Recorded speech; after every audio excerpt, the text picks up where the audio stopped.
ഞാൻ നെല്ലിശ്ശേരി വീടിന്റെ വെളിയിലെത്തി. സച്ചി ഇറങ്ങിയാൽ ഉടൻ ഞാൻ അയാളെ ഫോളോ ചെയ്യും. ഡീറ്റെയിൽസ് ഞാൻ അറിയിക്കാം.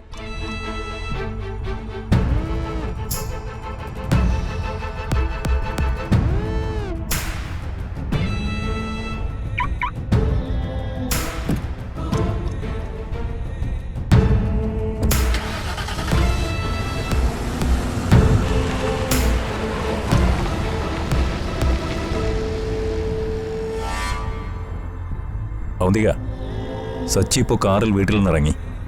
ശരി, ഞാൻ വിളിക്കാം. ഓക്കെ.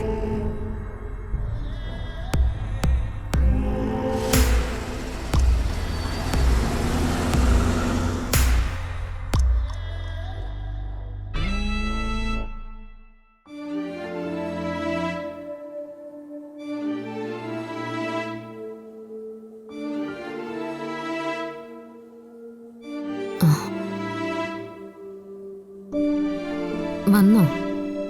എവിടെയായിരുന്നു ഇതുവരെ? എന്താ വല്ലാതിരിക്കുന്നെ? ഇന്നലെ രാത്രി ഉറങ്ങിയില്ലേ? അങ്ങനെ ചോദിച്ചേ? ചില കാര്യങ്ങളൊക്കെ ചോദിക്കേണ്ടി വന്നാ ചോദിക്കണമല്ലോ. സാധാരണ ഇല്ലാത്തൊരു മുള്ളുമുനയും തന്റെ ചോദ്യത്തിൽ എവിടെ വന്നു? സാധാരണ പോലെ അല്ലല്ലോ എല്ലാ കാര്യങ്ങളും സംഭവിക്കുന്നത്, അല്ലേ?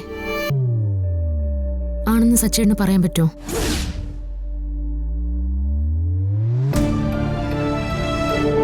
ഇന്നലെ പകല് ഞാൻ ഒരുപാട് വിളിച്ചു. ബെല്ലടിക്കുന്നുണ്ടായിരുന്നെങ്കിലും ഫോൺ എടുത്തില്ല. എന്താ എടുക്കാത്തതെന്നൊന്നും ഞാൻ ചോദിക്കുന്നില്ല. വ്യക്തിപരമായ സച്ചേട്ടന്റെ സ്വാതന്ത്ര്യത്തെ ചോദ്യം ചെയ്യുന്നത് എനിക്കിഷ്ടമല്ല. എന്നാലും ഒരു ഭാര്യ എന്ന നിലയിൽ ചില കാര്യങ്ങൾ ഞാൻ ശ്രദ്ധിക്കേണ്ടതായിട്ടുണ്ടല്ലോ. താനെന്തെങ്ങനെ ഫോർമലായിട്ട് സംസാരിക്കുന്നത്?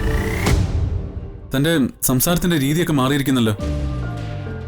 ശരി, എന്നാ ഞാൻ ഒട്ടും ഫോർമൽ അല്ലാതെ ചോദിക്കാം. എന്ത് പറ്റി സച്ചേട്ടേ എന്നല്ലേ? ഞാൻ വിളിച്ചപ്പോൾ ഫോണിൽ കിട്ടിയതുമില്ല. എന്നാ പോട്ടെ, ഒന്ന് തിരിച്ചു വിളിച്ചതുപോലും ഇല്ലല്ലോ. അത് ഇന്നലത്തെ കാര്യമൊന്നും പറയണ്ട. നല്ല തിരക്കായിരുന്നു. ഇടയ്ക്ക് ഫോൺ കാറിൽ വെച്ച് മറന്നു. പിന്നെ രാത്രി താനില്ലാത്തന്റെ ബോറടി. അങ്ങനെ കിടന്നുറങ്ങിപ്പോയി. കൊള്ളാം. ഞാൻ എൻ്റെ മോളെ നിന്ന് എടുക്കട്ടെ.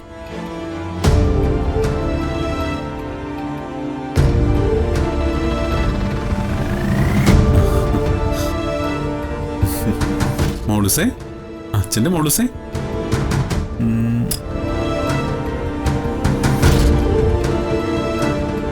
ആരെയൊന്ന് പ്രസവിച്ച പിന്നെ അവരോടുള്ള താല്പര്യം കുറയും.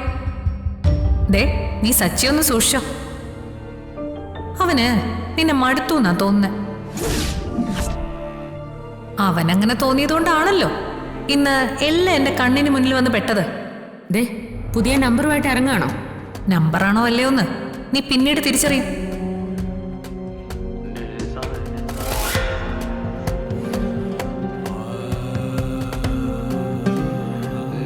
സച്ചേട്ടന്റെ മനസ്സിൽ ഞാനല്ലാതെ മറ്റാരെങ്കിലും